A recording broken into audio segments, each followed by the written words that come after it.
This is the true and terrifying story of Flight 375, which vanished over Belgrade on a mysterious September night in 1979, leaving behind nothing but questions. It was supposed to be an ordinary Monday night at Nikola Tesla Airport in Belgrade, Serbia. Travelers shuffled through security, kissed their loved ones goodbye, and checked the time as they prepared for the last flights of the evening. The DC-9 scheduled for Flight 375, a flight bound for Zurich, Switzerland, was parked by Gate 7, its engines silent and waiting. The sky was dark, cloudy, and unusually heavy that evening, casting a sense of dread over the airport. A low, haunting wind whistled through the terminals, and a few of the passengers standing by the gate said they had a funny feeling in their stomachs, though they couldn't explain why. In later interviews, those who narrowly missed the flight said they had a feeling they'd just dodged death.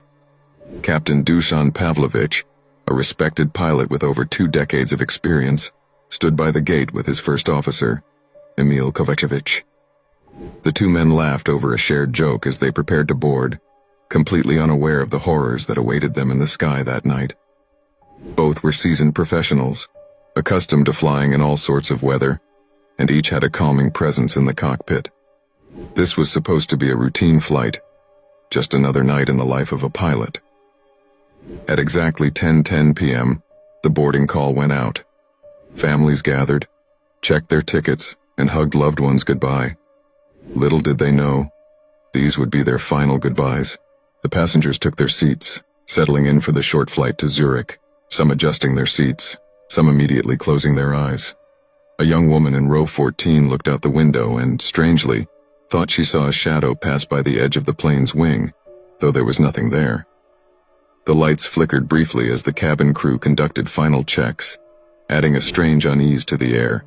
At 10:15 p.m., the engines roared to life, and Flight 375 taxied to the runway. In the control tower, 23-year-old air traffic trainee Milan Draganovic watched the radar as the plane rolled down the runway, expecting a routine takeoff. But as he looked away for a moment, he thought he noticed something on the radar, an unfamiliar blip that seemed to be hovering near the plane. Milan had seen radar glitches before, but this felt different. A sudden chill ran down his spine. Milan reported the blip to his supervisor, who simply shrugged it off, telling him, probably a weather glitch. But Milan couldn't shake the feeling that something was off. Outside the control tower, a faint fog began to form, hanging low over the runway and casting a strange, dim light across the airport grounds.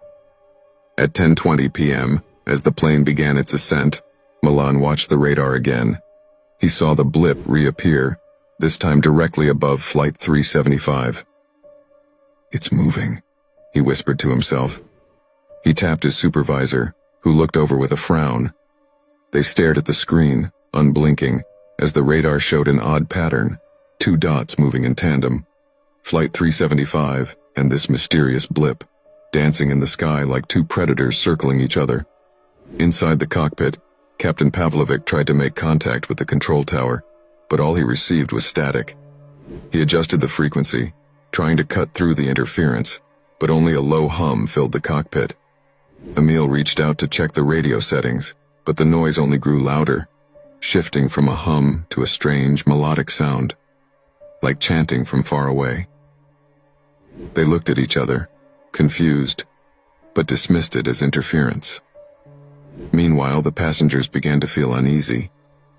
The air in the cabin grew cold, and several of them reported seeing their breath fog in front of them, even though the temperature controls were set to normal. The mother in seat 12A pulled a blanket over her child, whispering that it was just a little chill, but her own hands were shaking. A businessman in first class glanced around nervously, noticing that his wine glass was trembling slightly on his tray. At 10:25 p.m., Flight 375 climbed past 20,000 feet. Just as it reached cruising altitude, the lights flickered again, this time for longer.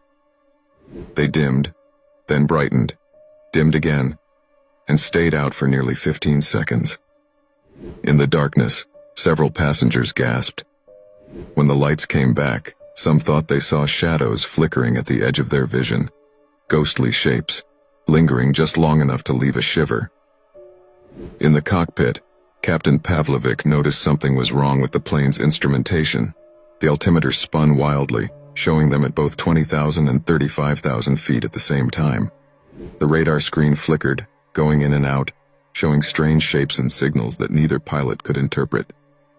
Emil leaned closer, squinting, and thought he saw what looked like figures.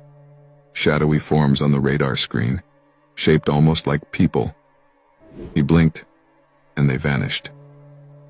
"We're getting some kind of interference," Emil muttered, trying to keep his voice calm.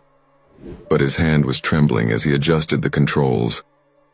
They both scanned the skies, half expecting to see another plane, or perhaps a flock of birds. But there was nothing, only a deep, foreboding darkness. In the control tower, Milan was growing more and more uneasy. The radar showed Flight 375 moving erratically, zigzagging in the sky as though it was dodging something unseen. But there were no other planes in the area, no weather disturbances. He tried reaching out to the pilots, but all he heard was a strange, distorted hum, punctuated by what sounded like faint whispers. The words were unclear, but it almost sounded like voices, a dozen of them, overlapping, as though many people were trying to talk at once. Back on the plane, the passengers were feeling the effects too. Some said it felt as though they were flying through thick air, like moving through water. The mother in 12A pressed her face against the window, squinting, and was horrified to see what looked like a faint, shadowy handprint on the outside of the glass. She blinked, but it was gone. In row 18, a young couple clutched each other, their faces pale. They heard whispers, like voices in a crowded room, even though everyone around them was silent. It was faint, barely audible, but unmistakable. A soft, unintelligible murmur that seemed to drift from the plane's walls. Then, at 10:29 p.m., the entire plane jolted. It was as if some massive force had grabbed it and shaken it like a toy. The plane lurched, sending passengers into their seats and rattling everything in the cabin. The young woman in row 14 let out a scream, and others gasped and clutched their seats as if bracing for impact. In the cockpit, Captain Pavlovic and Emil wrestled with the controls, but the plane seemed to have a mind of its own. The yoke fought back, resisting their every move. Just as suddenly as it had started, the shaking stopped. The plane leveled out, and a tense silence fell over the cabin. People glanced at each other, wide-eyed, but no one spoke.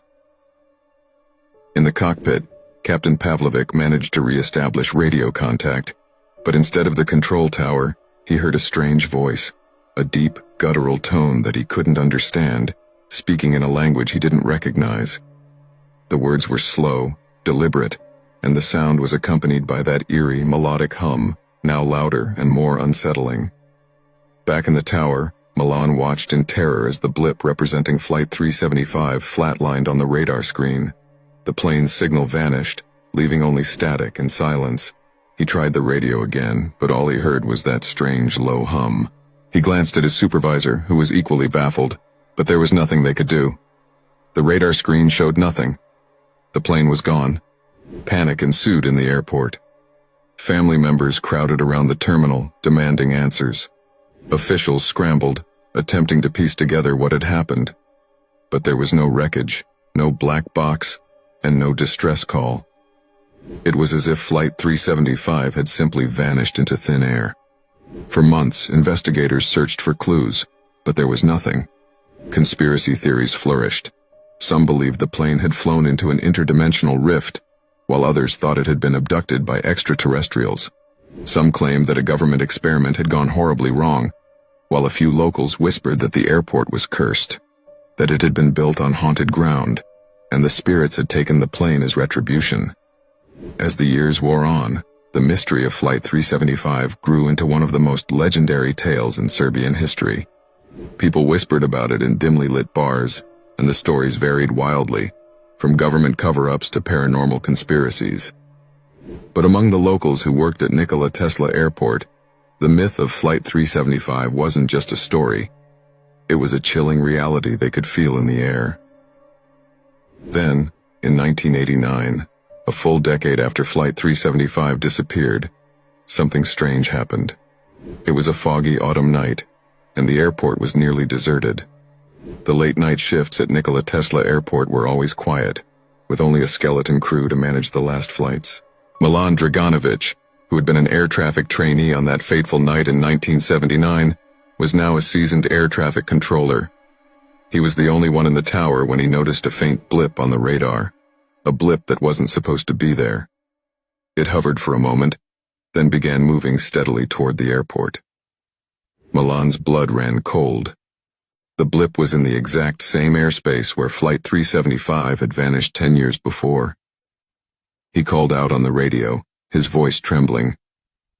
"This is Nikola Tesla Control Tower. Unidentified aircraft, please respond." Silence. He tried again. Nothing but static. Then suddenly, through the crackling noise, he heard a familiar, distorted hum. His heart raced as faint voices drifted through the static. Dozens of voices, overlapping and chaotic, like a crowded room. He strained to make out the words, but they were muffled, impossible to understand. Then, for a split second, the blip flickered and vanished. Milan held his breath, staring at the screen, his mind racing, and just as he was about to dismiss it as a glitch, the blip reappeared, this time directly over the runway. And then, the radio came alive. "This is Flight 375, Zurich bound, requesting permission to land." A voice crackled through the static. Milan froze. The voice was unmistakable. Captain Pavlovich. But that was impossible. The man had been missing for a decade, along with his entire flight. Milan's hands shook as he pressed the intercom button. "Flight 375. This is Nikola Tesla Tower.